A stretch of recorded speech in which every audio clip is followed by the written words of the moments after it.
요한계시록 세 번째 강의를 시작하겠습니다. 먼저 지난 두 강의를 간단히 한번 요약해 보기로 하죠. 첫 강의에서는 계시록은 로마 제국의 멸망을 예고하는 책이다 하는 것을 보여드렸습니다. 계시록 본문과 그 당시의 로마 역사 그리고 고고학 자료들을 근거로 계시록에서 바벨론이라고 언급되는 그 대상이 바로 로마를 가리키는 것이라는 것을 첫 강의에 보여드렸습니다. 그리고 둘째 강의에서는 세대주의 전천년설이란 무엇인지 그리고 그 문제점이 무엇인지 알아보았습니다. 우리가 보통 휴거니 7년 대환란이니 하는 이야기들을 많이 하는데요. 이런 내용들이 계시록 본문에 전혀 나오지 않을 뿐만 아니라 성경의 다른 본문으로도 입증하기 어렵다 하는 것을 말씀드렸고요. 또 전천년설은 계시록을 문자적으로 해석한 결과로 나오는 것입니다만 계시록의 종말 환상은 문자적으로 읽어서는 안 되고 상징적으로 읽어야 한다는 말씀드렸고요. 계시록을 문자적으로 읽으면 전천년설이라는 결론을 얻게 되지만 이 전천년설의 시나리오는 성경의 다른 본문들과 충돌하기 때문에 또 다른 문제를 야기하게 된다 하는 것을 말씀을 드렸습니다.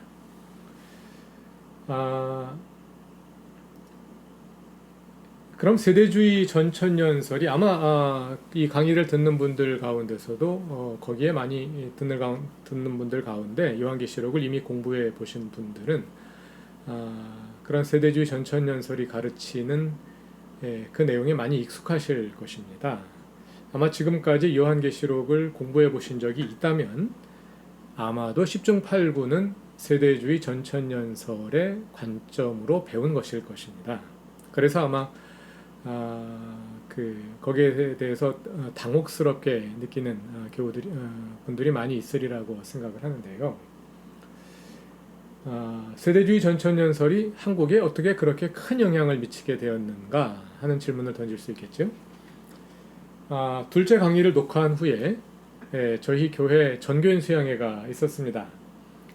기독연구원 느헤미야의 배덕만 교수님이 오셔서 교회사 강의를 해주셨는데요. 그 강의 내용 가운데 마침 세대주의에 대한 것이 있었습니다. 그래서 함께 소개를 해드리면 강의를 이해하는 데 도움이 되리라고 생각이 듭니다. 지난번에 말씀드린 것처럼 세대주의 전천년설은 19세기에 영국의 존 넬슨 다비에 의해서 시작되었고요. 19세기 후반에 미국에 유입되었는데요. 그 당시 미국은 남북전쟁의 여파로 남북전쟁이 1861년부터 65년까지 벌어졌는데요. 그 남북전쟁의 여파로 사회적 갈등이 심화되고 남쪽이나 북쪽이나 마찬가지로 다 제각기 나름으로 사회적 갈등이 심화되고 그래서 위기감이 고조된 가운데 있었습니다. 이런 상황에서 다비의 세대주의 종말론이 급속도로 확산되며 영향력을 얻게 되었습니다. 특히 그 당시에 미국에서 부흥운동을 준비하던 D.L. 무디가 세대주의를 받아들이게 되었고요. 무디에 의해서 또 세대주의가 확산이 되었습니다. 그 가운데 우리나라에 왔던 언더우드와 아펜셀러 선교사를 비롯한 그 많은 선교사들이 사실은 이 무디의 영향하에 있었던 학생 자원운동에서 선교사로 자원한 사람들입니다. 그러니까 세대주의 전천년설에 깊이 영향을 받은 분들이 우리나라에 선교사로 오게 되었던 것이죠. 그래서 자연히 이제 선교사들에 의해서 한국에서 세대주의가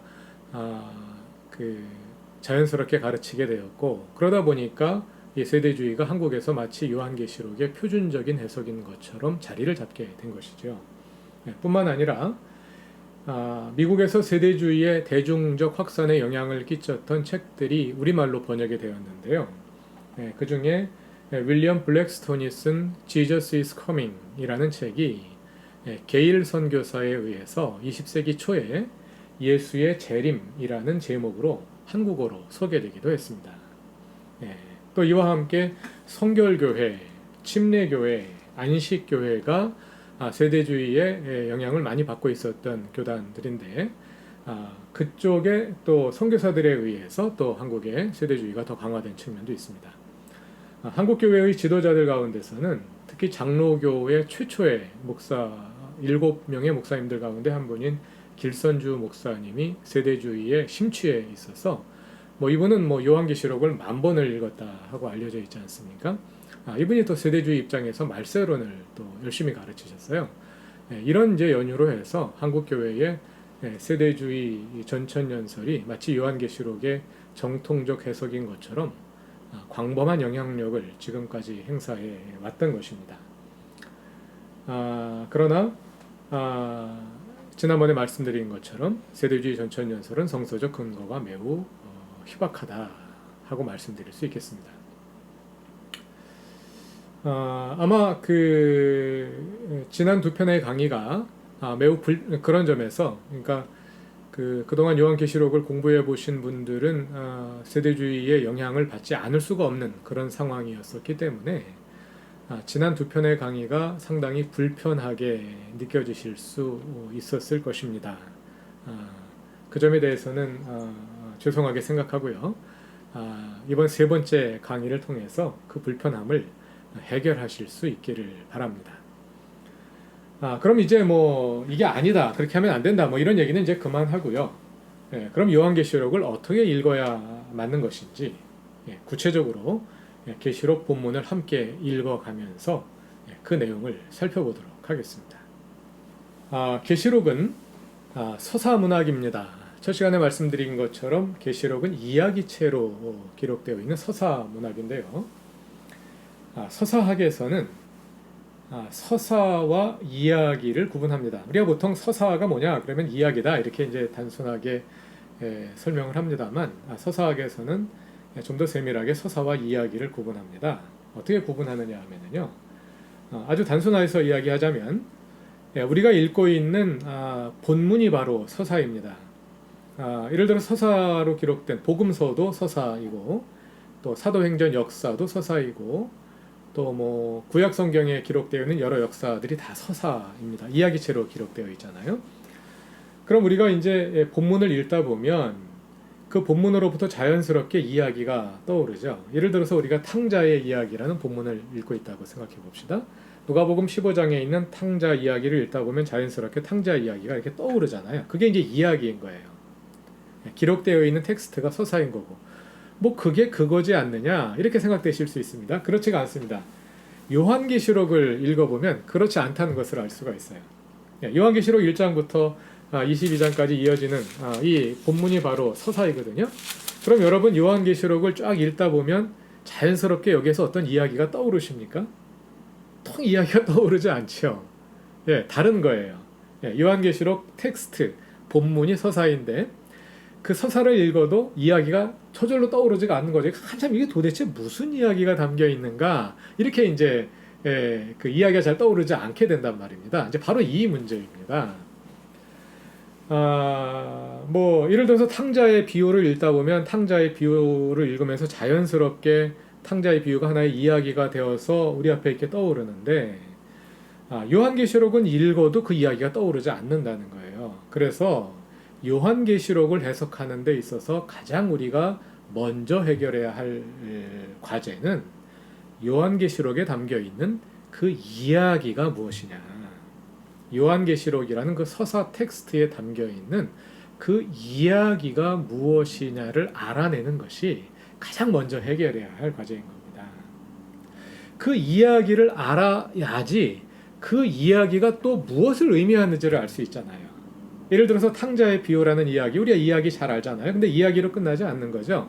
탕자의 비유를 우리가 읽으면 이 탕자의 비유는 하나님께서 죄인들이 회개하고 돌아오기를 기다리시고, 또 죄인들이 회개하고 돌아오면 마치 자신의 아들이 돌아온 것처럼 기쁜 마음으로 받아들여서 아들의 자리를 회복시켜 주시는데, 마치 맏아들처럼 세리와 죄인들이 그것을 받아들이지 못하고 세리와 죄인들을 받아들이는 예수님을 공격하고 있는, 이렇다는 거죠. 그러니까 이것이 이제 탕자의 비유의 의미란 말입니다. 그러니까 이야기를 먼저 우리가 알아야지, 알고 나서 그럼 이 이야기의 의미가 무엇이냐 하는 것을 알아야 되는데, 지금까지는 계시록에 담겨 있는 이야기가 뭔지도 모르면서 이 이야기의 의미가 이거다 저거다 이렇게 해석을 해온 거예요.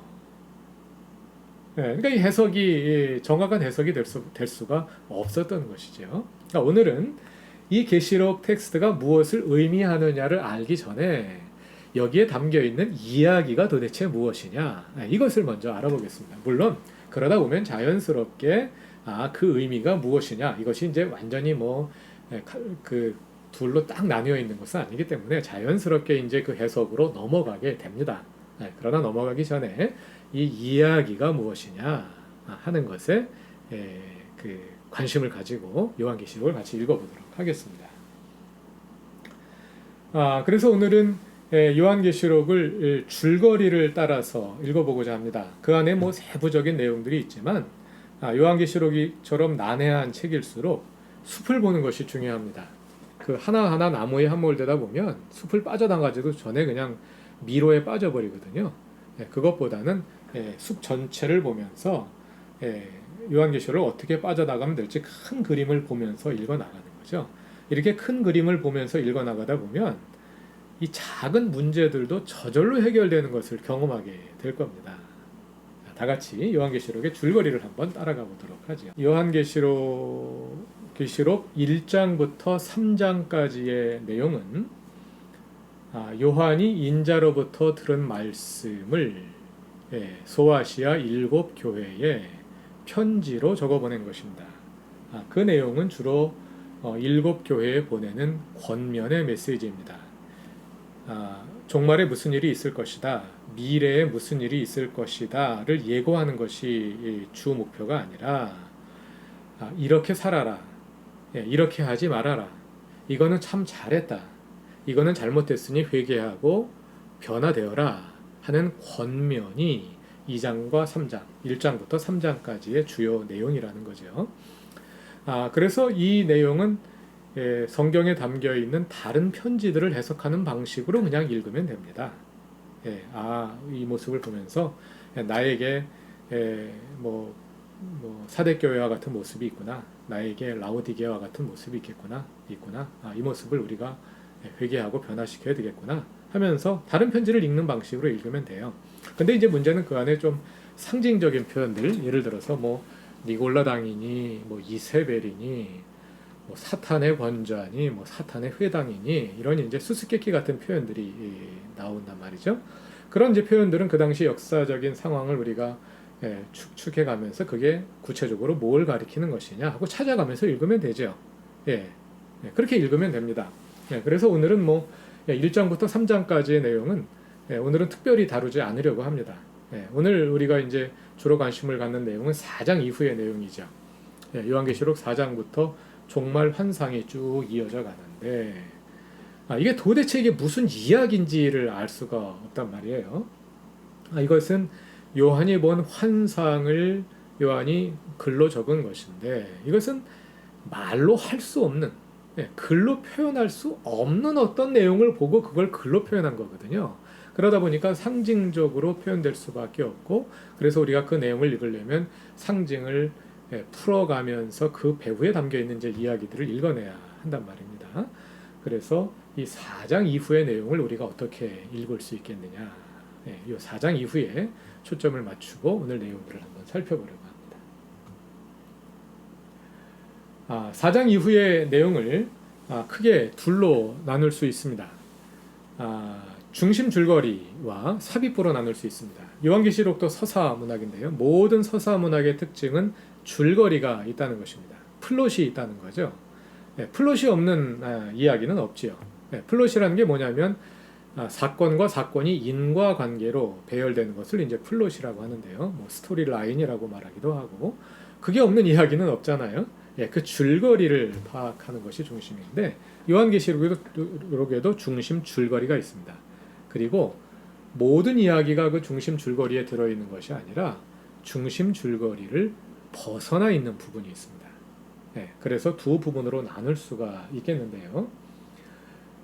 중심 줄거리에 해당하는 내용은 일곱 인, 일곱 나팔, 일곱 대접, 그리고 그 사탄의 최후로까지 이어지는 이런 이제 중심 줄거리가 있는가 하면 그 사이에 10장부터 14장까지 중심 줄거리를 일시적으로 중지시키고 잠깐 중지된 가운데서 다른 내용들, 그 가운데 이제 요한의 소명을 재확인하고 그 당시 독자들의 현실을 해설하고 그 독자들을 향해서 다시 한번 예언적인 권면을 제시하는 그런 이제 삽입부가 가운데 끼어 있습니다. 그래서 요한계시록은 이 두 부분을 나눠서 읽을 필요가 있습니다. 자, 그러면 10장부터 14장까지의 삽입부를 일단 빼어놓고 나머지 중심 줄거리를 보자면 그 중심 줄거리는 다시 두 단계로 구성된다고 말할 수가 있습니다. 이 안에 이야기가 두 개의 사이클이 있는데요. 하나는 19장 10절까지, 19장 10절까지는 바벨론의 멸망을 예고하는 겁니다. 로마 제국의 멸망이죠. 그 로마 제국이 멸망하는 과정을 일곱 나팔, 일곱 대접으로 이어지는 하나의 순차적인 스토리로 예고하는 겁니다. 그 내용이 19장 10절까지고요. 여기까지 이제 하나 이야기 한 사이클이 진행되고요. 그 다음에 19장 11절부터는 그 바벨론의 배후에, 로마 제국의 배후에 있는 사탄의 세력을 하나님께서 완전히 제거하시고 이 역사의 종말을 이루시고 새 하늘과 새 땅을 창조하신다는 이야기입니다. 이렇게 두 개의 단계로 요한계시록의 중심 줄거리가 이어집니다. 그것을 하나의 그림으로 표현하면 다음과 같습니다. 스크린을 보시면은요, 뭐 1장부터 3장까지를 포함해서 줄거리를 한번 그려보자면 스크린 가운데 이어지는 노란색 막대들의 연속이 이제 중심 줄거리고요. 그 사이에 10장부터 14장까지 예언의 책이 끼워져 있습니다. 그리고 그 중심 줄거리는 다시 두 부분으로 나눌 수 있는데 19장 10절까지 로마 제국의 멸망, 바벨론의 멸망 이야기, 그리고 19장 11절부터 22장 끝까지 역사의 종말, 예수님의 재림과 함께 이루어지는 역사의 종말 이야기, 이렇게 크게 두 부분으로 나누어 볼 수 있습니다. 로마 제국은 벌써 멸망했죠. 그러니까 여기까지는 이미 성취된 이야기입니다. 19장 10절까지는요. 그리고 19장 11절부터는 예수님의 재림과 역사의 종말, 아직 오지 않은, 아직 성취되지 않은 미래에 이루어질 이야기입니다. 이렇게 요한계시록을 그 전체 구조를 나누어서 볼 수 있겠습니다. 자, 그럼 이제부터 같이 요한계시록을 읽어나가기로 하지요. 다들 성경책을 가지고 계시나요? 뭐 앞에 두 강의도 그렇지만 오늘 강의는 요한계시록 본문을 직접 한번 읽어보는 거기 때문에 성경책을 가지고 같이 강의를 따라오시는 것이 좋을 것입니다. 성경책 안 보고 그냥 들으면 무슨 말인지 이해하기가 어려울 겁니다. 반드시 성경책을 펼쳐서 함께 보시면서 강의를 들어주시기 바랍니다. 자, 요한계시록 4장입니다. 4장부터 종말 환상이 시작이 됩니다. 4장 1절을 제가 읽어보겠습니다. 이 일 후에 내가 보니 하늘에 열린 문이 있는데 내가 들은 바 처음에 말하던 나팔 소리 같은 그 음성이 이르되 이리로 올라오라. 이후에 마땅히 일어날 일들을 내가 네게 보이리라 하시더라. 그리고 나서 2절을 보니까 내가 곧 성령에 감동되었더니 보라 하늘에 보좌를 베풀었고 그 보좌 위에 앉으신 이가 있는데 요한이 어느새 하늘에 올라갔네요. 하늘에 올라가서 뭘 보았느냐면 보좌와 그 보좌에 앉으신 이를 봅니다. 그게 4장 내용이 전체입니다. 그 보좌에 앉으신 분은 하나님이시겠죠. 그리고 보좌에 둘러서 24보좌가 있는데 거기에 장로들이 앉아있고 또 하나님께서 앉으신 보좌에는 네 생물의 모양이 있고 그래서 그 네 생물들과 24장로들이 하나님을 찬양하는 이런 찬란하고 웅장한 보좌의 모습이 4장의 내용입니다. 왜 종말 환상 첫 장면에서 하나님의 보좌를 보여줄까요? 요한계시록은요, 비유해서 말하자면, 여러분 그 반지의 제왕이라는 이야기와 영화 잘 아시죠? 3부로 나뉘어서 소개가 되었는데요. 요한계시록은 반지의 제왕 제3편 왕의 귀환에 비교할 수 있는 이야기다. 이렇게 말씀드릴 수 있습니다. 어떻게 말씀드릴 수 있는, 왜 그렇게 말씀드리느냐 하면, 뭐 반지의 제왕을 혹시 안 보신 분들도 있겠습니다만, 뭐 거기에 대해서 자세히 설명드리기는 어렵고요. 간단히 말하자면 반지의 제왕 1편과 2편은 프로도와 호빗 쪽들의 고난의 이야기입니다. 예, 그 악의 반지, 권력과 탐욕을 상징하는 그 반지를 이제 제거하러 가고, 반면에 또 그 이야기에서 악을 대변하는 사울은 어떻게 하든지 그 반지를 손에 넣으려고 하고, 그래서 이제 쫓기면서 이제 가는 그 과정에서 계속 이어지는 고난의 이야기입니다. 그런데 이제 제 3편 왕의 귀환은 얘기가 다릅니다. 3편 왕의 귀환에 들어가면 저 언덕 위에 거기에 나타난 이제 간달프 주인공이 하얀 옷을 입고 머리가 백발이 된 할아버지가 백마를 타고 저 언덕 위에 짜잔 하고 나타나죠. 그걸 보면서 관중들은 무슨 생각을 할까요? 드디어 올 것이 왔고 이제 우리가 이기겠구나 하는 것을, 그런 암시를 그 장면이 딱 보여주는 거죠. 그리고 나서 이제 왕의 귀환은 주로 이기는 이야기입니다. 물론 거기에 이제 계속 싸움이 계속되고 또 위기도 있고 그렇습니다만, 이제는 그 모든 위기마저도 이제 우리는 이제 다 이겼다, 이겼다, 결정된 싸움을 보고 있는 거죠. 이기는 이야기입니다. 요한계시록이 바로 그 장면입니다. 1편, 2편은 이미 지나갔고요. 3편 왕의 귀환에 해당하는 그 이야기가 요한계시록이에요. 그래서 요한계시록 종말 환상의 첫 장면이 하나님의 보좌를 짜잔 하고 보여주는 거예요. 자, 계시록의 독자들, 소아시아 7교회의 그리스도인들은 악이 득세하는 현실에서 박해를 당하며 살고 있습니다. 그러나 그 가운데서도 주님께서 다시 오셔서 하나님의 나라를 이루실 것이다 하는 그 한 줄기 소망을 붙들고 잔혹한 현실과 싸워 나가는 거죠. 그런데 기다려도 주님이 오시지를 않네요. 그러다 보니까 어떤 사람들은 배교하고 변절하고, 아니면 반대편에 붙어서 뭐 스파이 노릇을 하고, 뭐 이런 사람들이 생겨나갈 거 아닙니까? 그러면 성도들은 그런 사람들을 보면서 계속 고민이 되겠죠. 흔들리는 거죠. 야, 이거 내가 어리석은 거 아닐까? 주님 안 오시는데 안 오시는 주님을 내가 기다리고 있는 거 아니야? 지난번에 변절하고 저쪽에 가서 붙은 그 친구가 정말 지혜로웠던 것 아닐까? 이런 고민들도 생기지 않겠습니까? 그런 가운데서도 이제 그 흔들리는 가운데서도 그 소망을 붙들고 성도들이 이제 참고 기다리고 있는 거죠.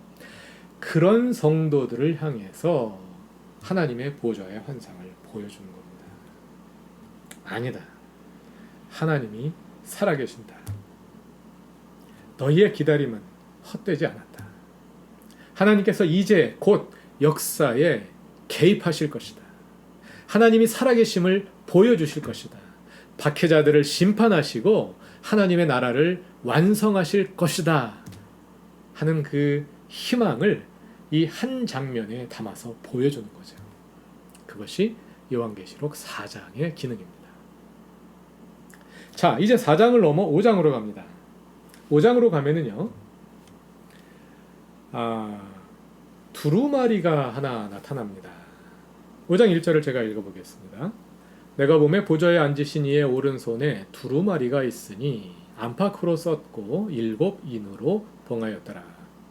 두루마리 뭔지 아시죠? 그 종이를 길게 이어붙여서 이제 양쪽에 막대기를 껴서 이렇게 둘둘둘둘 말아놓은 거죠. 근데 거기에 7개의 봉인이 붙어 있어요. 봉인이 붙어 있다는 것은 그 봉인을 뗄 자격이 있는 사람만 봉인을 열 수가 있는 거죠. 아무나 열면 안 된다는 거죠. 그럼 이제 그 책을 봉인이 돼 있으니까 봉인을 뗄 자격이 있는 사람이 나타나야 되는데 아무리 기다려도 안 나타나는 겁니다. 봉인을 뗄 자격이 있는 사람이 없어요. 그랬더니 4절을 보니까 그 두루마리를 펴거나 보거나 하기 합당한 자가 보이지 아니하므로 내가 크게 울었더니 요한이 크게 웁니다. 통곡을 합니다.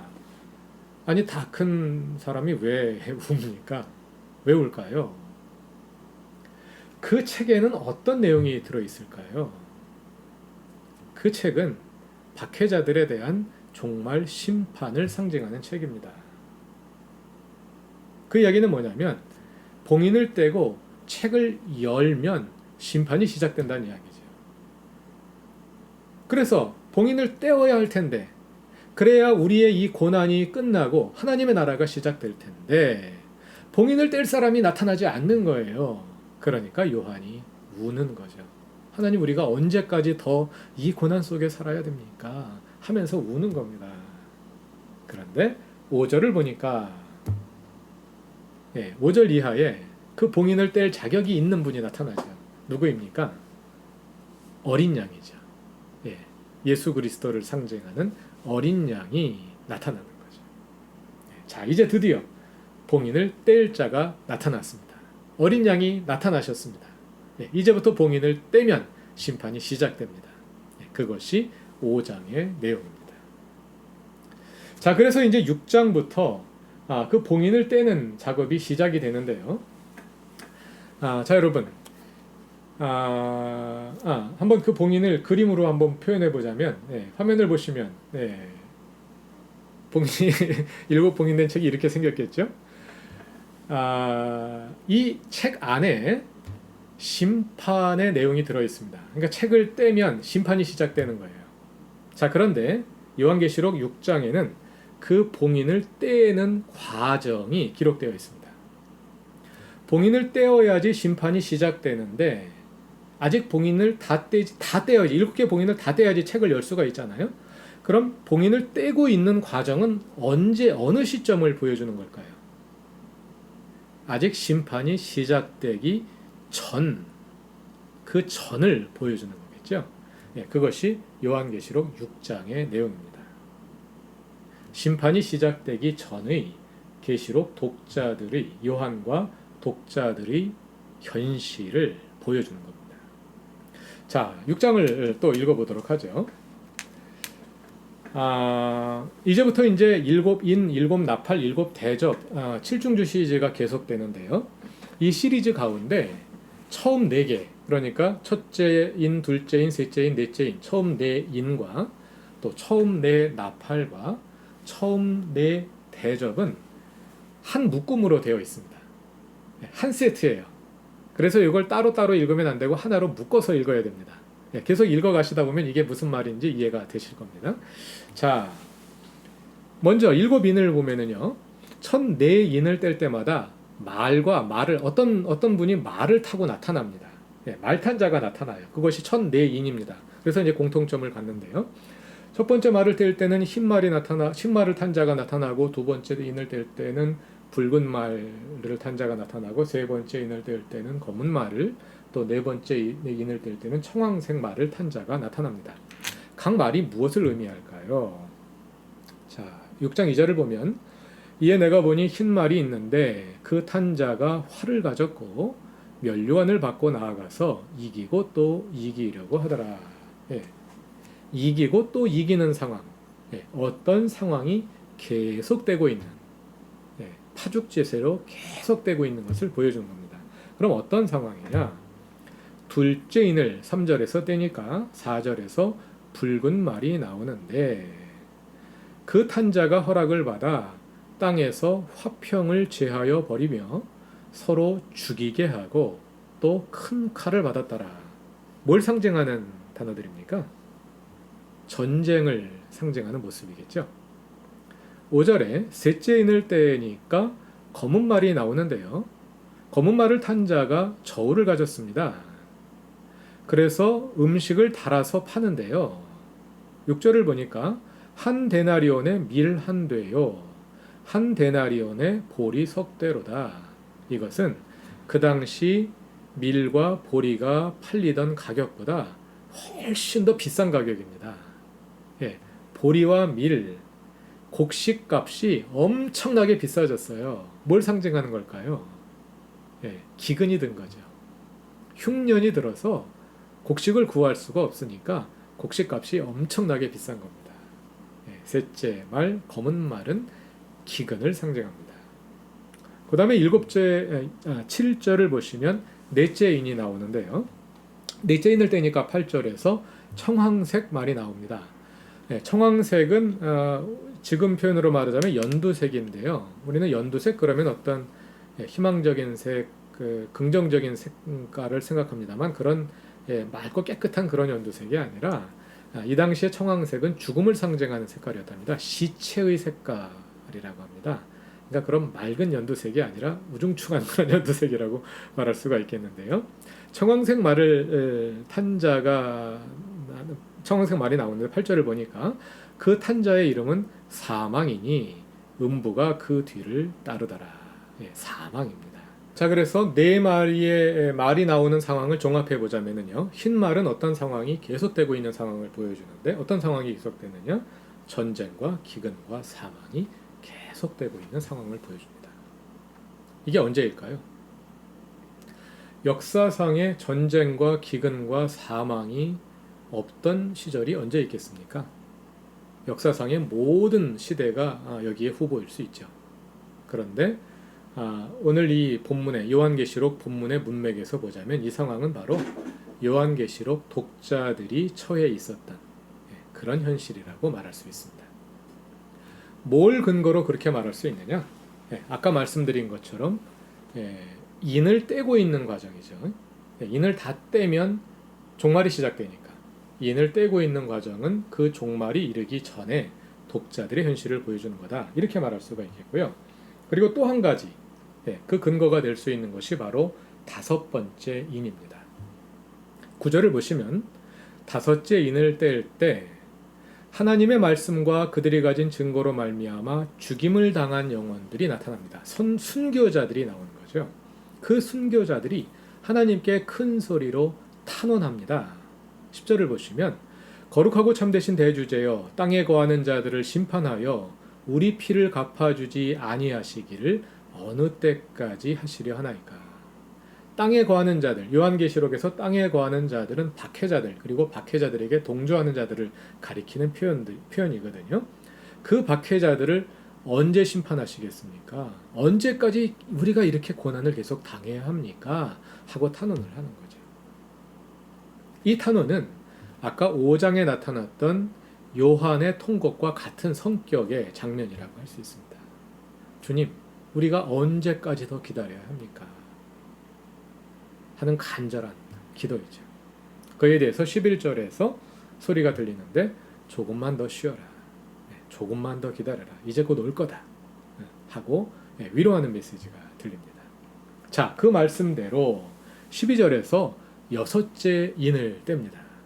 여섯째 인을 떼자 큰 지진이 나며 해가 검은 털로 짠 상복같이 검어지고 달은 온통 피같이 되며 하늘의 별들이 무화과 나무가 대풍에 흔들려 설익은 열매가 떨어지는 것 같이 땅에 떨어지며 하늘은 두루말리가 말리는 것과 같이 떠나가고 각 산과 섬이 제자리에서 옮겨지며 우주적인 격변이 일어나는 거죠. 우주적인 격변이 일어나면서 종말의 시작을 예고하는 거죠. 그러면서 15절과 16절은 이제 심판받을 사람들이 두려워서 숨습니다. 숨으면서 그들이 이제 소리를 지르는데 17절에서 소리를 지르고요. 그 다음에 17절이 말하기를 그들의 진노의 큰 날이 이르렀다. 이렇게 선언하는 거죠. 진노의 큰 날이 이르렀다. 이제 심판이 다가왔다. 이제 곧 심판이 시작될 것이다. 하고 알리는 거죠. 이것이 여섯 번째 인을 떼는 장면입니다. 자, 그럼 이제 일곱 번째 인이 남았죠. 일곱째 인을 떼면 심판이 시작될 겁니다. 자, 그런데 그 직전에 한 가지 이제 질문이 생기죠. 이제 심판이 시작되면 하나님의 자녀들은 어떻게 하나요? 하나님의 자녀들도 같이 심판을 당해야 하나요? 요한계시록 7장은 아니다 하고 말하는 거죠. 그 일곱째 인 심판이 시작되기 전에 하나님께서 구원받을 사람들을 미리 보호하시는 겁니다. 7장 1절을 보시면 이일 후에 내가 네 천사가 땅 네 모퉁이에 선 것을 보니 땅의 사방의 바람을 붙잡아 바람으로 하여금 땅에나 바다에나 각종 나무에 불지 못하게 하더라. 잠깐 심판을 중지시키고 2절 이하를 보니까 하나님께서 구원받을 사람들 3절에 나오는 우리 하나님의 종들의 이마에 인치기까지 땅이나 바다나 나무들을 해하지 말라. 심판이 시작되기 전에 하나님의 자녀들에게 이마에 인을 쳐서 보호하신다는 겁니다. 마치 출애굽 이야기에 보면 10번째 재앙이 내리기 전에 10번째 재앙이 뭔가요? 애굽의 파라오의 맏아들로부터 짐승의 맏새끼까지 애굽의 모든 장자들을 다 죽이는 것이 10번째 재앙이잖아요. 그런데 10번째 재앙이 내리기 전에 하나님께서 이스라엘 백성들에게 어떻게 하라고 합니까? 모든 이스라엘 백성들의 집에 문설주에 양의 피를 바르라고 하죠. 그래서 그 양의 피를 바른 집은 천사가 심판하는 천사가 넘어가지 않았습니까? 해치지 않고. 그래서 넘어갔다. 그래서 6월절이 된 거죠. 바로 그것에 해당하는 장면입니다. 하나님의 백성들의 이마에 인을 쳐서 이 심판으로부터 보호하신다 하는 내용입니다. 이 심판으로부터 보호받은 사람들이 바로 14만 4천 명이죠. 이 14만 4천 명이 계속 이슈가 됩니다. 왜냐하면 우리나라에 나타나는 수많은 이단들이 자기들이 바로 그 14만 4천이라고 주장을 하지 않습니까?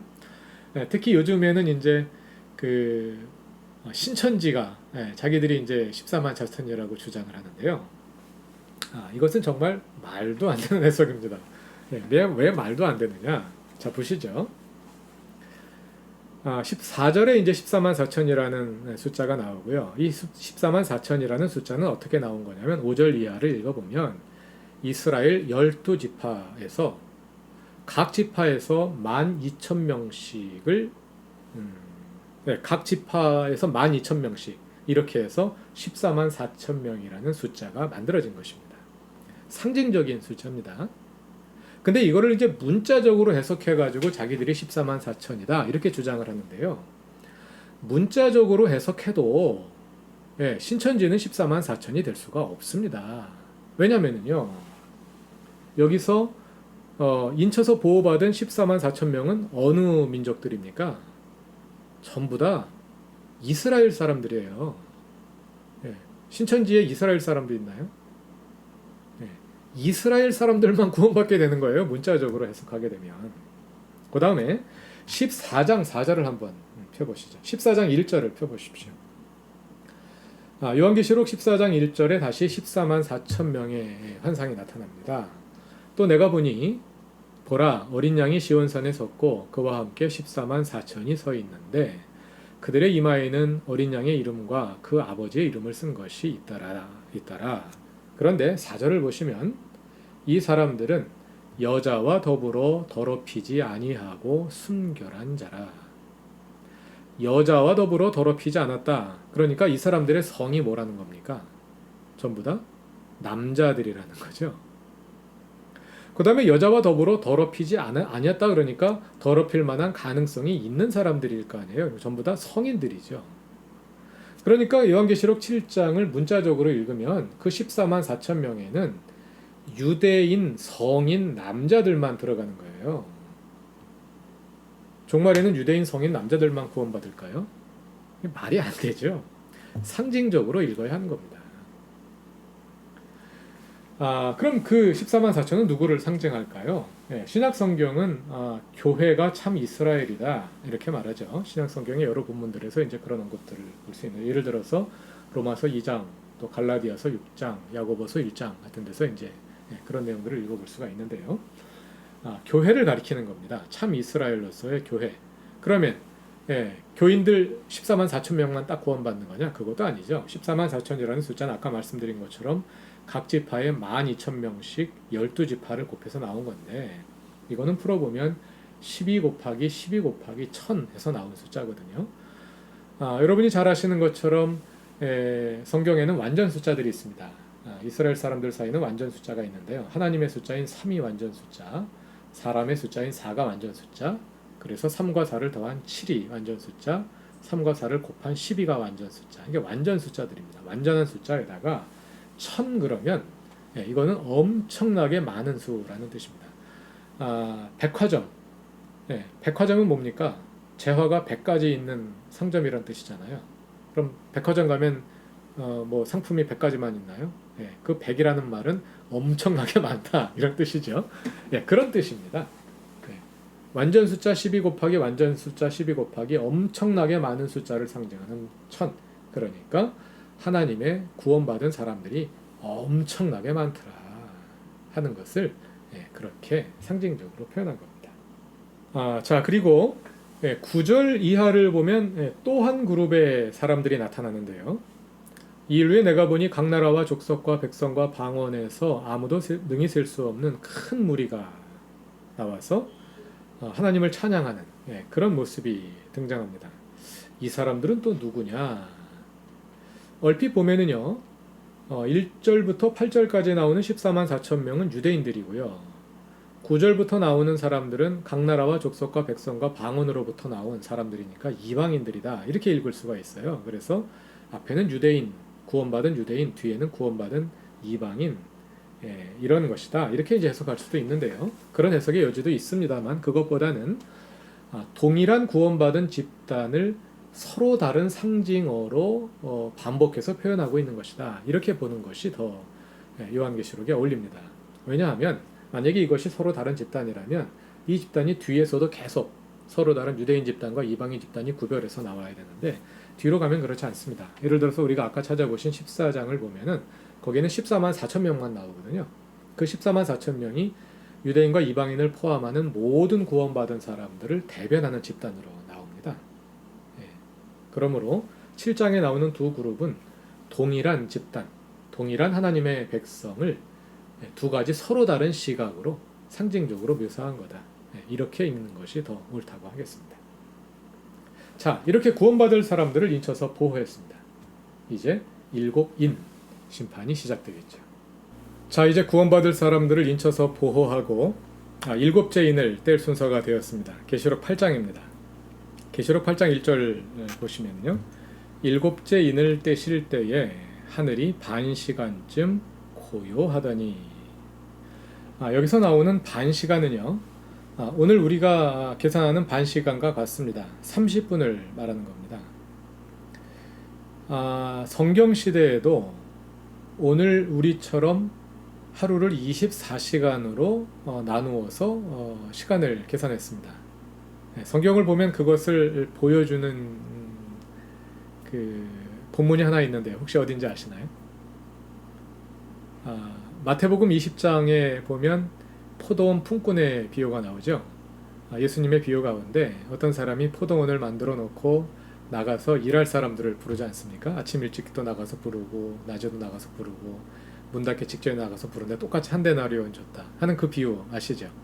거기에 보면 포도원을 만들어 놓고요. 오전 9시에 나가고 12시에 나가고 오후 3시에 나가고 그리고 문 닫기 얼마 안 된 오후 5시에 나가고 그렇습니다. 그러니까 이 그림을 보면 하루가 이른 아침부터 늦은 해질 때까지 12시간으로 그 계산되고 있구나 하는 것을 볼 수가 있어요. 그러면 이제 낮 12시간, 밤 12시간 그러면 24시간이죠. 그 당시 이스라엘 사람들도 우리와 같은 하루 24시간 같은 방식으로 하루를 24시간으로 이제 계산했는데요. 30분 동안 고요하더라. 정막이 몰려온 겁니다. 이 정막이 무엇을 의미할까요? 자, 6장을 보면 6인이 나왔죠. 6번째 인을 뗄 때 무슨 일이 일어났습니까? 우주적인 격변이 일어났습니다. 그 소음의 데시벨이 얼마나 컸을까요? 하늘이 무너지고 막 구름이 말려나가고 뭐 엄청난 소리가 났겠죠. 거기다가 7장을 보면 하나님의 자녀들을 구원하기 위해서 천사들이 사방에 바람을 붙잡고 있습니다. 막 바람이 세차게 몰아닥치는데 그 바람을 천사들이 붙잡고 있는 거예요. 얼마나 팽팽한 긴장, 엄청난 소음과 함께 팽팽한 긴장이 막 있는 그 상황에서 갑자기 30분 동안 천지가 고요한 거죠. 어떤 느낌이겠습니까? 특히 박해자들, 이제 심판을 당할 박해자들의 입장에서 볼 때 어떤 느낌이겠습니까? 완전히 패닉 상태에 빠지게 되지 않겠습니까? 폭풍전의 고요라고 말할 수 있는 그러한 이제 장면입니다. 그것이 이제 8장 1절의 장면이고요. 자, 그리고 나서 이제부터 6절부터 천사들이 7천사가 하나씩 나팔을 불기를 시작을 합니다. 아까 말씀드린 것처럼 7중주 가운데 첫 4개는 하나의 단위로 묶여져 있어요. 그래서 첫 번째 천사가 나팔을 부니 7절을 보시죠. 피 섞인 우박과 불이 나와서 땅에 쏟아지고요. 8절에 둘째 천사가 나팔을 부니 불 붙는 큰 산과 같은 것이 바다에 던져지고요. 10절 셋째 천사가 나팔을 부니 횃불 같은 큰 별이 강에 떨어지고요. 또 12절 넷째 천사가 나팔을 부니 해 3분의 1과 달 3분의 1과 별들의 3분의 1이 타격을 받아 어두워지더라. 천체가 타격을 받습니다. 그러니까 땅, 바다, 강, 천체 요 순서대로 또 뒤에 가서 7대접을 보시면 7대접 재앙 역시 땅, 바다, 강, 천체 요 순서대로 이어집니다. 이것이 하나로 묶여져 있어요. 한마디로 말하자면 자연 재앙이라고 말할 수가 있겠는데요. 자, 여러분, 누가 잘못한 겁니까? 계시록에서 심판을 받아야 할 대상은 누굽니까? 박해자들입니까? 아니면 자연입니까? 박해자들 사람들이죠. 자연이 무슨 죄가 있겠어요? 그런데 이 네 나팔 재앙은 사람에게 직접적으로 오지 않고 전부 다 자연에 미치는 거예요. 물론 그 가운데 이제 하나 간접적으로 사람들이 타격을 받는 경우가 있는데요. 셋째 나팔을 불었을 때 횃불 같은 큰 별, 별의 이름이 쑥이라는데요. 그 별이 강물과 샘물에 떨어지니까 물이 쓰게 되어서 그 물을 마신 사람들이 죽더라. 이렇게 사람들이 간접적인 타격을 보기는 합니다만 직접적인 심판을 받지는 않는 거죠. 전부 다 간접적인 타격인데 한마디로 말해서 재앙의 전초전이라고 말할 수 있겠습니다. 자, 여러분들이 계신 그곳이 죄송합니다만 여러분들이 박해를 이제 심판을 받을 사람들이라고 상정해 보시고요. 만약에 여러분들이 계신 그곳에 재앙이 임한다고 생각해 봅시다. 갑자기 저 앞쪽에 꽝 하고 무엇이 떨어져 가지고 폭탄이 떨어진다고 생각해 보세요. 꽝 하고 무엇이 떨어지는 거예요. 저게 뭐야? 놀라겠죠? 이번에는 다시 뒤쪽에 꽝 하고 떨어지는 거예요. 그 다음에는 오른쪽에, 왼쪽에 꽝 하고 떨어지고 꽝 하고 떨어지는 거죠. 그러니까 이게 뭐겠습니까? 정말 심판을 당해야 할 사람들은 여기에 있는데 이 사람들에게 직접 떨어지지 않고 사방으로 막 떨어지는 거죠. 재앙의 전초전입니다. 그러면서 드라마적인 이런 패닉의 효과를 높이고 있는 이제 그런 장면이라고 말할 수가 있겠어요. 그러니까 다시 말하자면 아직 본격적인 재앙은 시작되지 않은 겁니다. 재앙이 시작되긴 시작되었는데 아직은 오프닝이에요. 아직 오프닝 이벤트고 재앙의 본격적인 재앙은 아직 시작되지 않은 겁니다. 이제 5번째 나팔부터 시작됩니다. 같이 8장 13절을 한번 보시죠. 내가 또 보고 들으니 공중에 날아가는 독수리가 큰 소리로 이르되 땅에 사는 자들에게 화가 있으리니 이는 세 천사들이 불어야 할 나팔 소리가 남아 있음이로다 하더라. 독수리가 큰 소리로 이르는데요. 화가 있을 것이다. 3개의 화가 있다는 거예요. 이는 세 천사들이 불어야 할 나팔 소리가 남아있다. 나팔을 4개 불었잖아요. 그러니까 7개 중에 이제 3개 남았죠. 5번째, 6번째, 7번째 나팔이 남아있는데 5번째 나팔이 첫째 화고 6번째 나팔이 2번째 화고 7번째 나팔이 3번째 화다. 이런 얘기입니다. 뒤에 나오는 내용을 보면 그걸 다시 확인할 수 있습니다. 자, 요한계시록 9장 1절에 5째 나팔이 나오죠. 그 내용이 9장 11절까지 나옵니다. 이렇게 5째 나팔 재앙이 다 묘사된 다음에 12절을 보면 첫째 화는 지나갔으니 그러니까 5번째 나팔 재앙이 첫 번째 화다 이런 뜻이죠. 아직도 이후에 화 둘이 있으리라. 화 세 가운데 하나가 지나갔으니 둘이 남았잖아요. 자, 그리고 나서 13절부터 여섯째 재앙이 시작됩니다. 여섯째 나팔 재앙이 시작됩니다. 그 내용이 21절까지 여섯째 나팔 재앙이 끝났어요. 자, 그런데 10장부터는 중심 줄거리에서 빠져있는 부분이죠. 삽입부죠.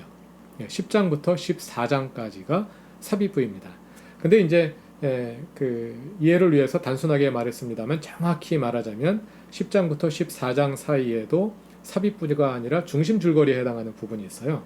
거기에 11장 14절부터 11장 14절부터 19절까지는 삽입부가 아니라 중심 줄거리에 해당하는 내용입니다. 자, 11장 14절로 가보시죠. 삽입부는 빼놓고 보면은요, 10장부터 11장 13절까지 빼놓고 보면 이제 9장 마지막 절에서 중심 줄거리가 11장 14절로 연결되는 거예요. 9장 마지막에 어떤 내용이 나왔습니까? 여섯 번째 나팔 재앙이 나왔죠. 여섯 번째 나팔 재앙이 끝난 다음에 14절에서 뭐라 그럽니까? 둘째 화는 지나갔으니. 여섯 번째 나팔이 둘째 화였구나 하는 것을 알 수 있습니다. 이제 셋째 화가 속히 이르는도다. 셋째 화는 뭐겠어요? 그러니까 일곱 번째 나팔 재앙이 셋째 화이지요. 자, 그런데 앞에서도 말씀드렸습니다만, 7중주에서 일곱 번째에 해당하는 것은 다음 시리즈를 열어주는 역할을 합니다.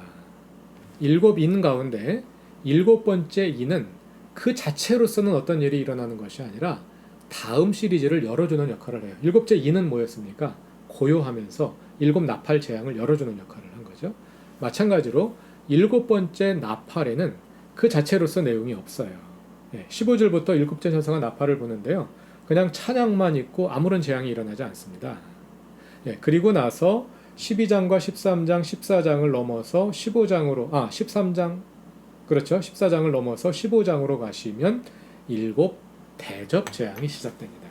그러니까 일곱 번째 나팔에 일곱 대접 전체가 들어있다. 이렇게 말할 수 있는 거죠. 그래서 이걸 간단히 다시 요약해 드리자면, 일곱인, 일곱 나팔, 일곱 대접이 어떤 의미를 가지고 있느냐. 일곱인은 인을 떼는 과정은 아직 심판이 시작되기 전이니까 요한과 소아시아 일곱 교회의 현재 상황을 보여주는 것이고, 나팔부터 재앙이 시작되는데 첫 네 나팔은 전초전이고, 남아있는 세 나팔, 다섯 번째, 여섯 번째, 일곱 번째 나팔이 화, 세 개의 화로서 이게 바로 본격적인 심판인 거죠. 그런데 일곱 번째 나팔에는 일곱 대접 전체가 담겨 있는 겁니다. 그러니까 나팔 5, 6, 7에 전체가 다 들어있는 거예요. 그러니까 그 세 개가 뭐예요? 화죠. 그러니까 요한계시록에 담겨 있는 종말 심판 전체는 본격적인 심판 전체는 세 개의 화로 요약될 수 있다. 이렇게 말할 수 있겠어요. 자, 더 이야기를 진행하기 전에 용어를 좀 정리하고 넘어가도록 합시다. 계시록에는요, 환란, 진노, 심판, 재앙, 화 이런 단어들이 자주 등장합니다. 이 단어들은 구별해서 이해해야 합니다. 환란이라는 말은요, 계시록에 나오는 환란이라는 말은 종말의 재앙이나 심판을 가리키는 말이 아니에요. 그것은 그리스도인들이, 믿는 자들이 지금 당하고 있는 고난, 믿음으로 인해서 지금 당하고 있는 고난을 가리키는 말입니다. 그것이 이제 계시록 1장 9절, 또 2장 9절, 10절, 22절, 7장 14절 이런 곳에서 그 단어가 사용되는데요, 그리스도인들이 지금 당하고 있는 고난을 가리키는 말입니다. 정말 심판과 관계없는 말이에요.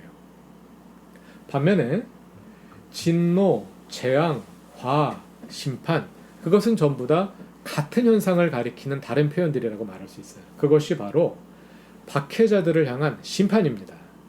적대자들을 향한 심판이에요. 그것을 가리켜서 하나님의 진노라고 말하기도 하고, 헬라어로는 오르게, 앞에 나오는 환란은 슬립시스라는 단어이고요. 이 네 가지는 진노는 헬라어로 오르게, 그 다음에 재앙은 플레게, 화는 우아이, 심판은 명사로 크리시스로도 나오고 동사로 크리노로도 나오는데요. 이 단어들은 전부 다 같은 현상, 박해자들을 향한 심판을 가리키는 다른 표현들입니다. 자, 이 단어들의 용례를 가만히 보시면은요, 모두 세 개의 화가 시작되는 8장 13절 이후에 등장하는 것을 볼 수 있어요. 예외적으로 6장 17절에 진노가 등장하고 또 6장 10절에 심판하다라는 동사가 등장하는데, 가서 읽어보시면 그것은 앞으로 일어날 심판, 앞으로 일어날 진노를 예고하는 말입니다. 그러니까 이 진노는 8장 13절 이후에 나오는 심판을 가리키는 거예요. 다시 말해서 믿는 사람들은 진노의 대상이 아닙니다.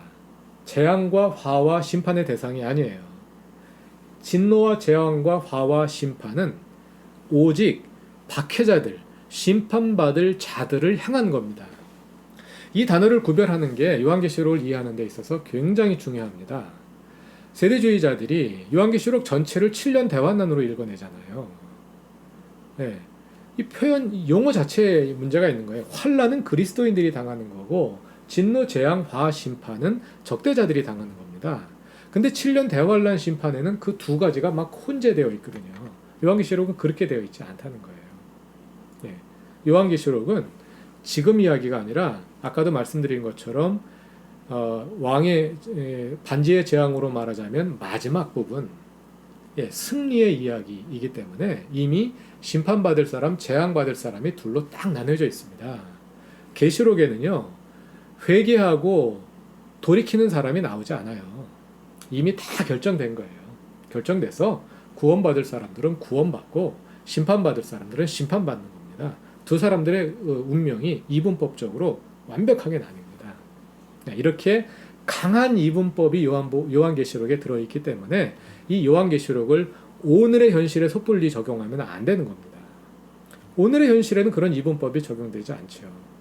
오늘 우리가 살아가는 현실에 완전한 선인이 어디 있고 완전한 악인이 어디 있습니까? 우리 모두는 다 선과 악의 복합체이지 않습니까? 계시록에 나오는 상황과 우리의 상황은 다른 거예요. 그것을 우리가 분명히 인지하고 계시록을 읽을 필요가 있습니다. 자, 그래서 이게 진노, 재앙, 화, 심판이 종말에 박해자들이 당할 운명이고, 그럼 믿는 자들이 당할 운명은 뭐냐? 그게 바로 구원이죠. 구원. 헬라어로 소테리아. 이것도 역시 요한계시록에 몇 번 등장하는 그런 단어가 되겠습니다. 자, 여기서 우리가 이제 삽입부를 좀 살펴볼 필요가 있는데요. 나팔 재앙이 8장과 9장에 나오고, 그 다음에 15장부터는 일곱 대접 재앙이 본격적으로 시작이 되는데요. 그 사이에 일곱 번째 나팔이자 일곱 대접이자 세 번째 화에 해당하는, 그러니까 그게 이제 결정타이죠. 화. 다섯 번째, 여섯 번째, 일곱 번째 나팔이 종말 심판의 전체라고 말할 수 있는데, 그 가운데서도 이게 점점 이 정도를 더해간단 말입니다. 그래서 세 번째 화, 일곱 번째 나팔, 그리고 일곱 대접 전체, 이게 이제 계시록 심판의 절정입니다. 계시록의 클라이막스에 해당하는 부분인데, 이 절정에 이르기 직전에 삽입부를 배치한 거예요. 왜 그러겠습니까? 이 절정, 마지막 장면을 보여주기 전에 독자들에게 다시 한번 자신을 돌아보게 하는 거죠. 그래서 이 장면에 보면 요한이 자신의 소명을 재확인하는 그런 이야기가 나오고, 예언자로서의 요한의 자화상이 그려지고, 또 12장과 13장에서는 성도들이 처해 있는 현실을 재해석해주고, 그리고 바벨론의 정체를 폭로하고, 이제 그 현실이 첫 시간에 설명드렸던 황제 숭배로 대변되는, 또 666으로 대변되는 그러한 현실이죠. 그런 현실 속에서 그 성도들을 박해하고 있는 바벨론이 누구인지, 바벨론의 배후에는 사탄이 있다 이거죠. 바벨론의 정체를 폭로하고, 이거 13장과 14장이고 12장과 13장이고요. 그리고 이제 14장에서 재앙을 한 번 더 예고하면서 중심 줄거리와 연결해내는 이런 삽입부가 그 사이에 끼워져 있는 겁니다. 이 삽입부를 잘 읽어보면은요, 이 삽입부에 3년 반이라는 표현이 나옵니다. 3년 반이라고도 나오고 뭐 한때, 두때, 반때라고도 나오고 뭐 1260일이라고도 나오고 여러 가지 다른 표현으로 3년 반이 나오는데요. 이 3년 반은 11장과 13장에만 나옵니다. 11장부터 13장까지 11, 12, 13장에만 나옵니다. 이 3년 반은 종말 심판의 기간을 말하는 게 아니에요. 삽입의 책 10장부터 14장까지 성도들의 현실이잖아요. 성도들이 당하고 있는 현재의 고난의 기간을 말하는 겁니다. 그 기간이 3년 반으로 상정화되는 거예요. 그러니까 3년 반을 2개 더해서 7년 대환란 만들고 이건 근거가 없는 겁니다. 현실의 고난이에요. 그 현실의 고난이 영원히 지속되지 않는다. 3년 반만 참고 기다려라. 주님이 오셔서 해결하실 것이다. 이런 이제 메시지가 이 3년 반이라는 기간에 담겨 있는 겁니다. 다니엘서에 나오고 그것이 이제 요한계시록에 다시 사용되고 있는 거죠. 그리고 666, 666 지난번에 확인한 것처럼 13장에 나오죠. 요한 당시에 벌어지고 있었던 일입니다. 황제 숭배를 가리키는 겁니다. 무슨 뭐 바코드니 베리칩을 가리키는 게 아닙니다. 요한 당시에 벌어지고 있었던 일을 가리키는 거예요. 그런데 이제 우리가 이거를 해석적으로 확장할 수 있는 여지는 있습니다. 그게 바로 요한계시록 해석 가운데 네 번째 관점인 이제 이상주의적 관점, 초역사적 관점이죠. 요한계시록에 벌어지고 있는 그 일들은 요한 당시에도 일어났지만 그때만 일어나는 것이 아니라 역사에 언제든지 반복될 수 있는 거죠. 하나님 아닌 어떤 존재가 하나님의 위치에 서서 권력을 휘두르면서 믿는 사람들로 하여금 거기에 타협하지 않으면 생존할 수 없도록 만드는 그런 현실은 인류 역사에 있어서 여러 가지 다른 형태로 반복되어 오지 않았습니까? 그런 점에서 이제 그 이후에도 일어날 수 있고 오늘날에도 666과 같은 그런 현상이 일어날 수 있다. 이렇게 우리가 해석적으로 말할 수는 있겠죠. 그러나 무슨 뭐 베리칩이 666이다, 뭐 바코드가 666이다 이런 식으로 이렇게 동일시해서 간단하게 말할 수는 없다. 그건 요한계시록을 잘못 읽은 것이다. 이렇게 말할 수 있겠습니다. 자, 이렇게 해서 삽입부가 지나갔습니다. 다시 말씀드리지만 삽입부는 성도들의 현실을 보여주면서 이제 종말 심판의 마지막 장면을 보여주기 전에 독자들에게 회개를 촉구하는 거예요. 자, 어떻게 할래? 우리의 믿음의 신발끈을 다시 조이고 다시 주님 오실 날을 준비하자. 이렇게 독자들에게 권면하고 그리고 나서 이제 마지막 장면을 보여주는 거죠. 자, 세 번째 화에 해당하는 일곱 대접 장면이 요한계시록 15장부터 시작됩니다. 15장을 보시면은요, 그 가운데서도 15장은 일곱 대접을 준비하는 장면입니다. 그리고 16장에서 일곱 대접 재앙이 이제 펼쳐지는데요. 일곱 나팔처럼 첫 네 재앙은 하나로 묶여져 있습니다. 그래서 첫 번째 대접은 2절을 보니까 첫 번째 대접을 땅에 쏟음에 땅에 쏟죠. 짐승의 표를 받은 사람들과 그 우상에게 경배하는 자들에게 악하고 독한 종기가 나더라. 둘째 천사는 바다에 대접을 쏟죠. 셋째 천사는 강과 물 근원에 대접을 쏟죠. 그 다음에 8절을 보시면 넷째 천사는 대접을 해에 쏟죠.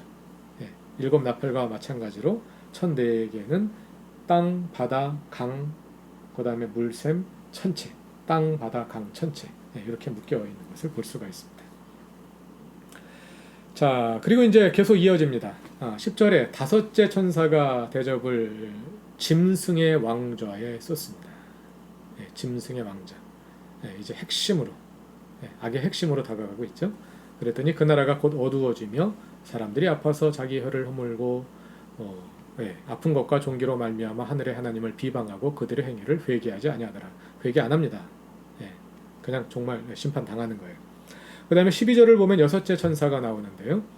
그 대접을 큰 강 유보라데에 쏟음에 강물이 말라서 동방에 오는 왕들의 길이 예비되고 개구리 같은 더러운 새 영이 나오고 하는 장면들이 이제 여섯째 재앙이 이어지고 그 다음에 16절을 보면 새 영이 히브리어로 아마겟돈이라고 하는 곳으로 왕들을 모으더라.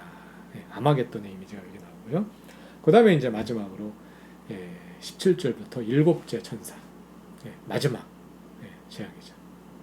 일곱째 천사가 그 대접을 공중에 쏟음에 큰 음성이 성전에서 보좌로부터 나서 이르되 되었다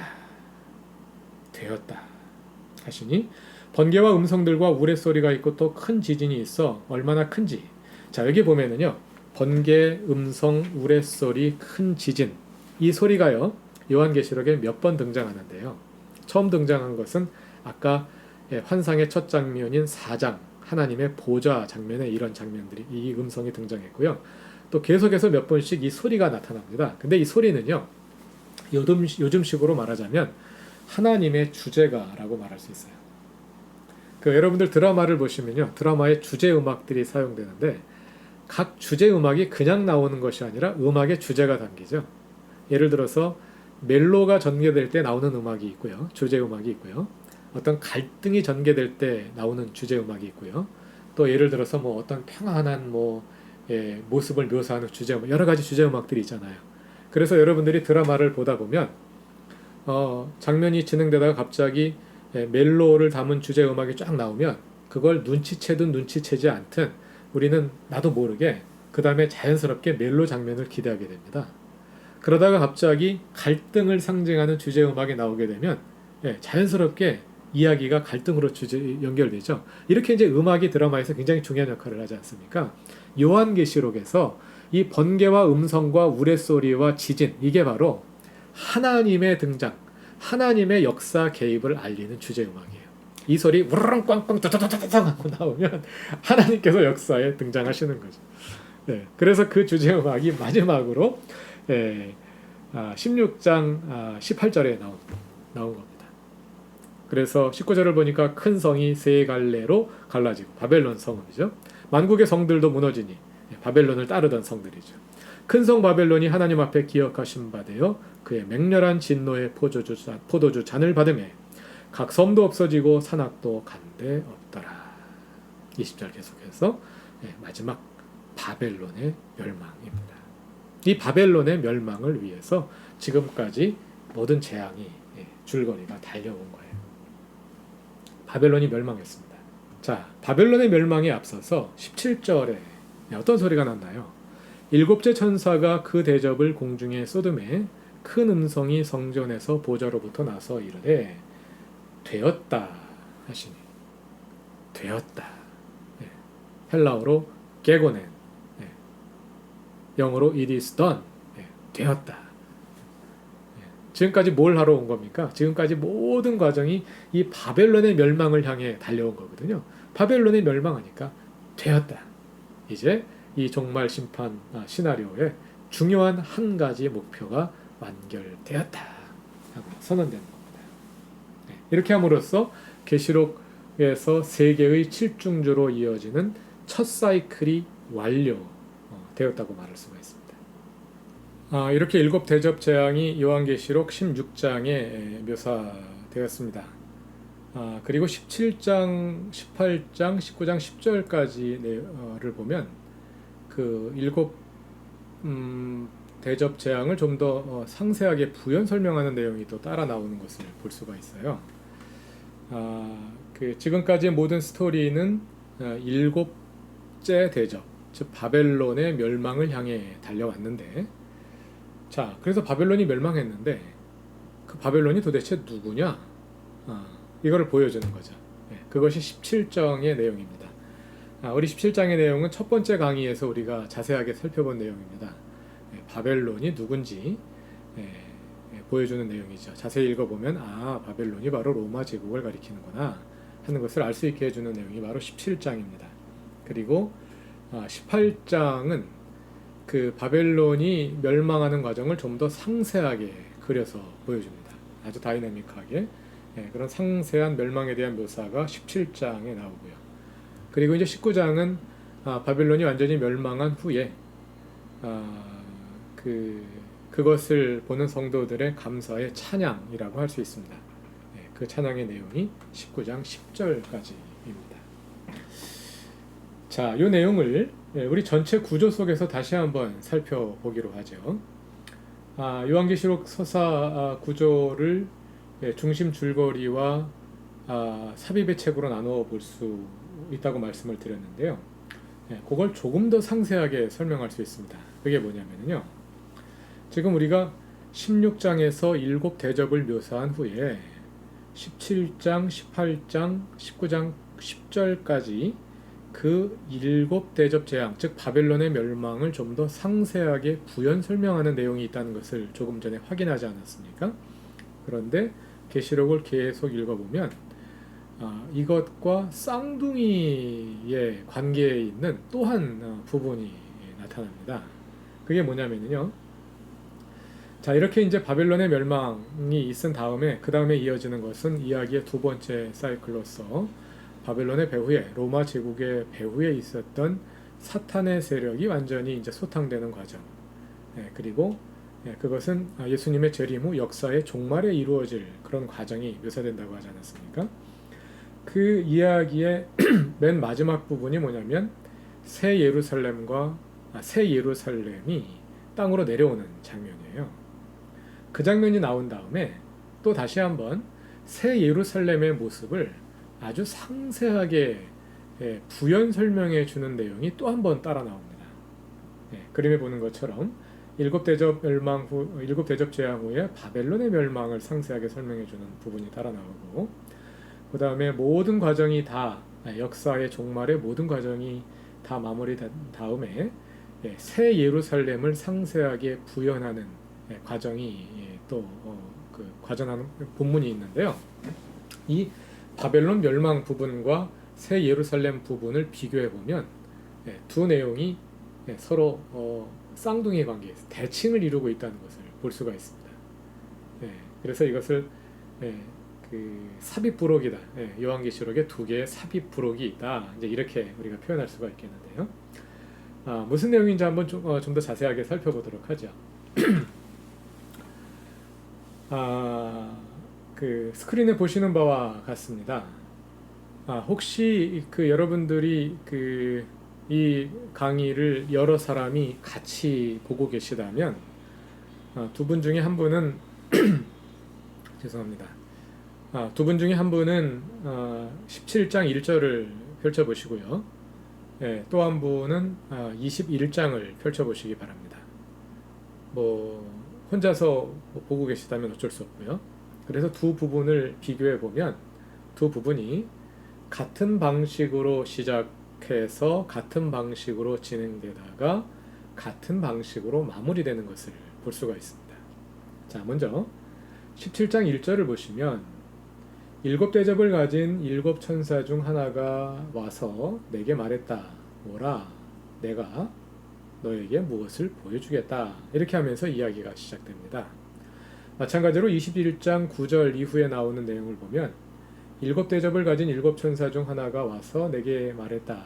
오라, 내가 내게 무엇을 보여주겠다. 하는 같은 방식으로 시작됩니다.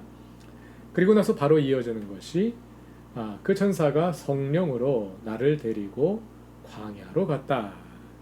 그리고 내가 보았다. 한 다음에 환상 장면이 이어지고요. 또 21장 10절에도 그 천사가 성령으로 나를 데리고 크고 높은 산으로 갔다. 그리고 내게 보여주었다. 하는 말로 시작됩니다. 성령의 감동을 받아서 어떤 장소로 이동한 다음에 보여주는 거죠.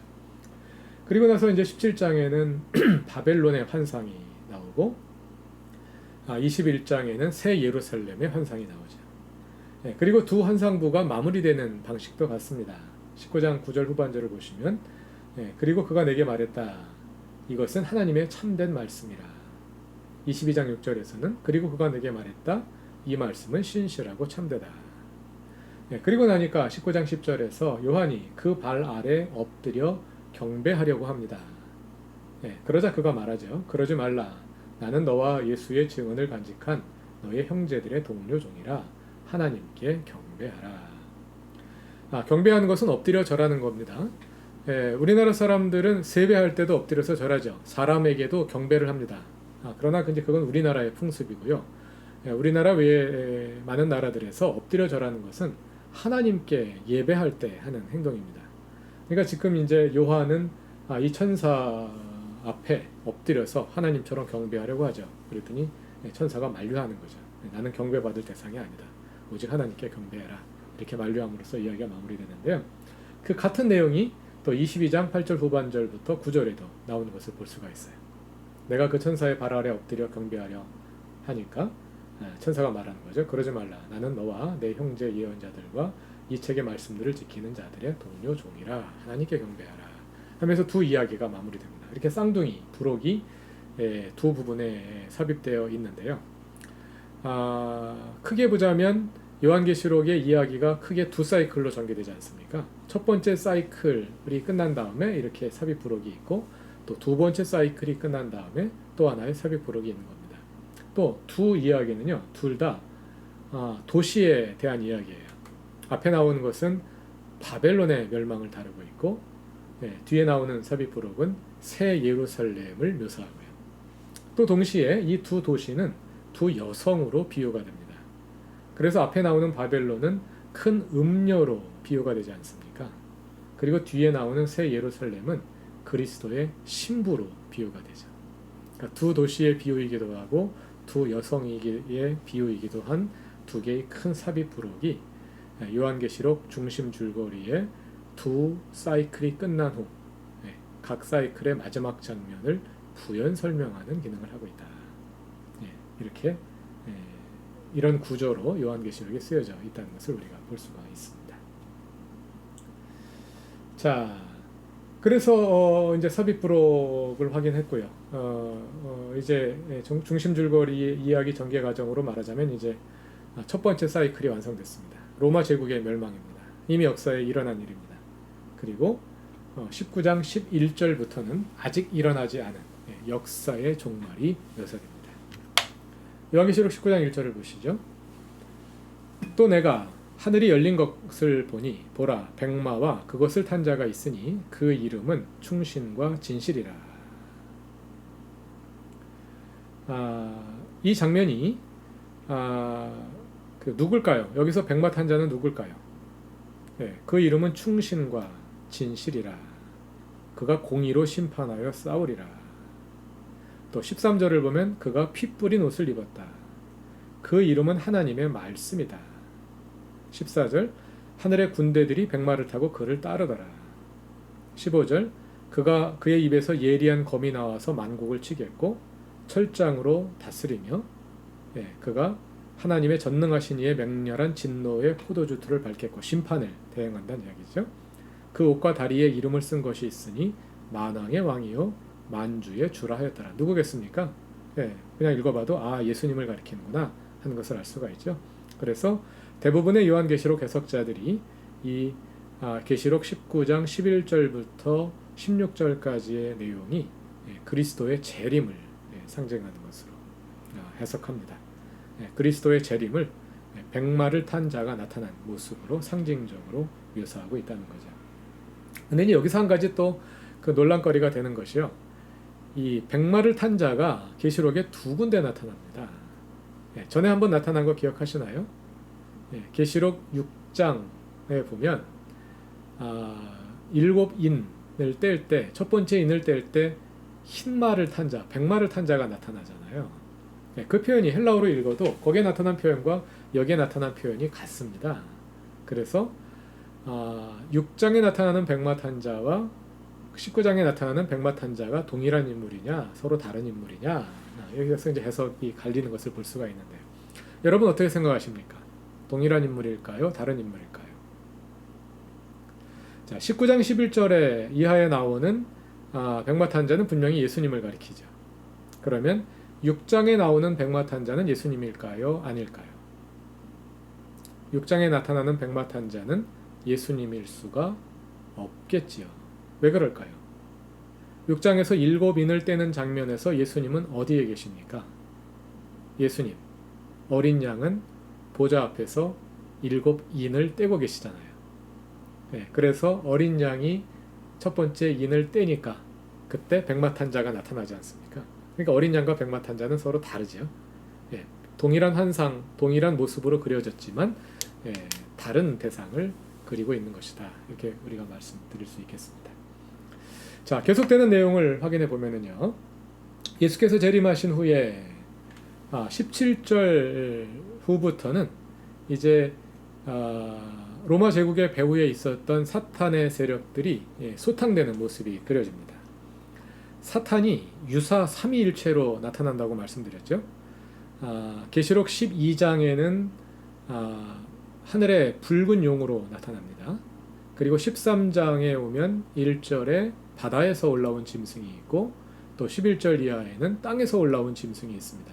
그래서 사탄과 짐승과 그러니까 바다 짐승과 땅 짐승의 삼위일체가 나타나는데요. 그런 삼위일체가 이 본문에도 나타납니다. 17절 이하에 보면은요. 여기에 보면 이제 하나님께 대적하는 세력들에 대한 심판 광경이 묘사가 되는데 그 대적들이 하나님께 대항하다가 괴멸됩니다. 그래서 20절을 보시면 짐승이 잡히고 또 이어서 그 앞에서 표적을 행하던 거짓 선지자도 함께 잡히고 이 앞에 나오는 짐승은 바다에서 올라온 짐승이고 여기 나오는 거짓 선지자는 땅에서 올라온 짐승입니다. 땅에서 올라온 짐승이 바다에서 올라온 짐승에게 경배하도록 사람들을 조장하잖아요. 거짓 선지자죠. 그리고 20장 1절 이하를 보면 사탄이 잡혀서 결박되어서 무저갱에 던져지는 모습을 볼 수 있습니다. 3절까지 나오죠. 그러니까 여기에 사탄과 짐승과 거짓 선지자, 사탄의 세력이 유사 삼위일체를 이루고 있는 사탄의 세력이 이제 결박당하는 이런 모습이 여기에 그려집니다. 그리고 나서 4절부터가 천년왕국입니다. 4절부터 10절까지, 4절부터 6절까지 또는 4절부터 10절까지가 천년왕국의 그림입니다. 그리고 나서 이제 천년왕국이 시작되기 전에 사탄이 무저갱에 이제 가두어졌었잖아요. 그리고 나서 그 4절을 보면 의인들이 부활하죠.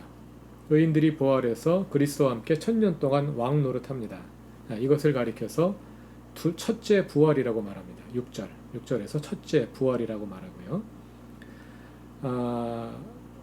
이 첫째 부활에 참여하는 자들은 복이 있고 거룩하도다. 둘째 사망이 그들을 다스리는 권세가 없고 그러는데요. 이 둘째 사망이란 뭘 말하느냐면요.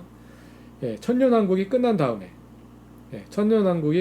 다음에 다시 사탄이 그 무저갱에서 놓여가지고 반짝해서 곡과 마곡을 미혹해서 또 다시 하나님께 대항하는 그런 그림이 그려지고요. 그 12절을 보시면 죽은 자들이 큰 자나 작은 자나 그 보좌 앞에 서 있는데 그 죽은 자들이 어떻게 서 있겠습니까? 다시 살아나니까 서 있겠죠. 근데 이걸 가리켜서 둘째 부활이라고 그러지 않고 둘째 사망이라고 부르는 겁니다. 왜냐하면 이 사람들이 다시 살아나는 것은 심판받기 위해 살아나는 거기 때문에. 근데 11절에 보면 흰 보좌가 나타나죠. 그래서 이걸 이제 백보자 심판이라고 말하는 겁니다. 백보자 심판은 의인과 악인을 가리는 심판이 아니에요. 구원받을 사람과 심판받을 사람을 가리는 게 아니라 그냥 심판만 있는 겁니다. 천년왕국 후에 심판받을 사람들이 이제 악인들이 부활해서 하나님께 심판을 받고 완전히 이제 끝나는 거죠. 그게 이제 백보자 심판입니다. 자, 그리고 나서 21장에는 새 하늘과 새 땅이 묘사되죠. 또 내가 새 하늘과 새 땅을 보니 처음 하늘과 처음 땅이 없어졌고 바다도 다시 있지 않더라. 바다가 없습니다. 왜 바다가 없을까요? 고대 근동 세계에서 바다는 악의 상징입니다. 13장에 보면 바다로부터 짐승이 올라오잖아요. 바다는 악의 본산으로 이해가 되거든요. 악을 산출하는 바다는 더 이상 생기지 않는 겁니다. 상징적인 겁니다. 상징적으로 읽어야 하는 겁니다. 하늘과 땅과 있고 바다는 없어요. 그리고 계속 읽어보시면 알지만 밤이 없습니다. 밤이 없고 어둠이 없어요. 모든 악의 가능성은 완전히 없어지는 거예요. 하나님의 첫 창조에는 첫 창조 이후에 선과 악이 함께 존재했습니다. 구약을 보시면 하나님께서 창조하신 그 생물들 가운데는 뭐 바다의 괴물들 같은 것들도 있었어요. 바다도 있었어요. 그것이 첫 창조의 모습이라면 계시록에서 그려지고 있는 새 창조는 악의 모든 가능성들이 완전히 없어져 버려요. 그래서 바다도 없고 밤도 없고 모든 악한 존재들이 더 이상 남아있지 않은 그런 모습으로 새하늘과 새 땅이 그려집니다. 이렇게 새하늘과 새 땅이 묘사되고요. 그 다음에 2절에는 새 예루살렘이 등장합니다. 내가 보매 거룩한 성 새 예루살렘이 하나님께로부터 하늘에서 내려오니 그 준비한 것이 신부가 남편을 위하여 단장한 것 같더라. 그리고 이제 남은 이야기가 전개되고 그 모든 스토리는 이제 8절에서 일단 두 번째 이야기의 두 번째 사이클이 마무리가 됩니다. 그리고 21장 9절부터 22장 9절까지 이 내용은 앞에서 설명드린 것과 같은 새 예루살렘 부록이죠. 새 예루살렘이 어떻게 생겼는지 그거를 좀 더 상세하게 보여주는 그런 부록이고 그 이후의 내용은 끝까지는 이제 요한계시록 전체를 마무리하는 그런 내용이 되겠습니다. 이렇게 해서 요한계시록의 모든 이야기가 일단락이 됐는데요. 마지막으로 한 가지만 살펴볼 것은 21장 6절입니다.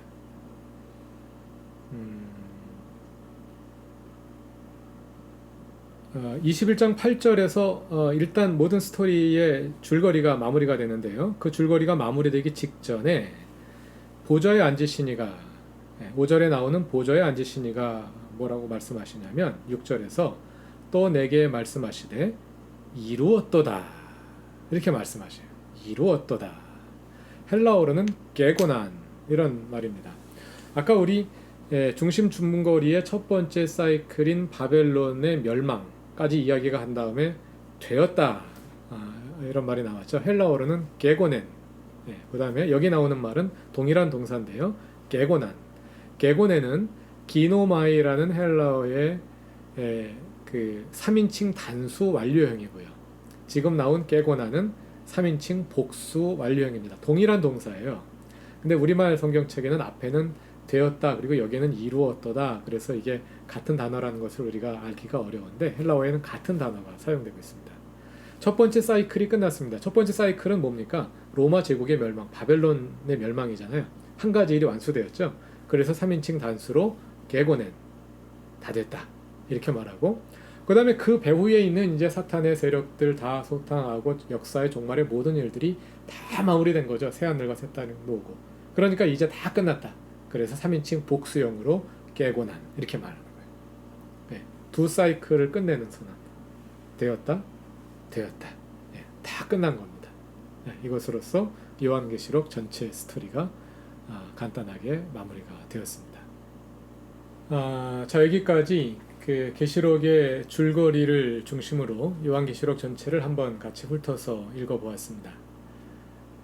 어떻게 계시록의 이야기가 좀 파악이 되시나요?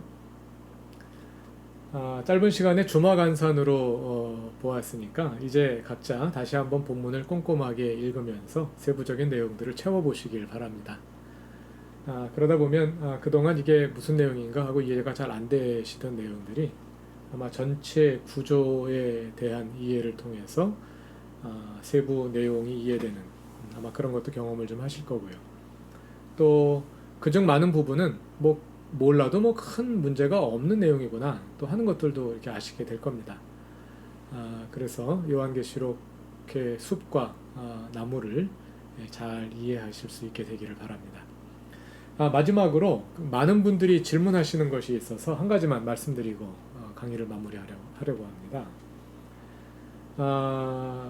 제 강의에 의하면 그 일곱 나팔, 일곱 대접 재앙으로 이어지는 과정들을 통해서 바벨론, 즉 로마 제국이 멸망할 것을 요한계시록이 예고하고 있다 이렇게 말씀드렸는데요. 실제로 로마 제국이 멸망할 때 그런 일들이 일어난 거냐 이렇게 질문하시는 분들이 가끔 있습니다. 좋은 질문입니다. 그런데 그런 질문은 우리가 비유에 대해서 가지고 있는 그 어떤 고정관념이라 그럴까 하는 데서 나오는 질문이 아닐까 이런 생각을 하는데요. 무슨 말씀인가 하면 그 예수님의 비유들을 생각해 보면은요, 우리는 그냥 비유라고 부릅니다만 그 비유들도 그 다양한 종류들이 그 안에 있습니다. 뭐 여러 가지로 나눌 수 있는데 오늘 그 관련된 것은, 오늘 이제 이 강의와 관련되는 것은 어떤 비유들은요, 비유 속에 나오는 등장인물들과 사건이 실제 세계의 등장인물이나 사건과 1대1로 대응이 되는 비유들이 있어요. 예, 그런 비유를 이제 비유학자들은 알레고리라고 이렇게 분류를 하는데요. 오늘 탕자의 비유를 말씀드렸죠. 그 탕자의 비유에 나오는 모든 등장인물들은 실제 인물들과 연결이 됩니다. 거기에 나오는 아버지는 누구겠습니까? 아버지는 하나님, 좀 더 가깝게는 예수님이죠. 그리고 둘째 아들은 탕자 아들은 누구겠습니까? 누가복음 15장을 자세히 읽어보면 탕자 아들은 세리와 죄인들입니다. 예수께서 세리와 죄인들을 영접하니까 바리새인들과 서기관들이 왜 당신은 죄인들과 음식을 먹느냐고 나무랐거든요. 거기에 대한 대답으로 예수께서 주신 말씀이죠. 탕자는 세리와 죄인들. 그럼 그 비유에 나오는 마다들은 누구겠어요? 마다들은 바로 세리와 죄인들이죠. 아니. 마다들은 바리새인들과 서기관들이죠. 이렇게 비유에 나오는 등장인물이 실제 인물들과 1대1로 대입이 되는 겁니다.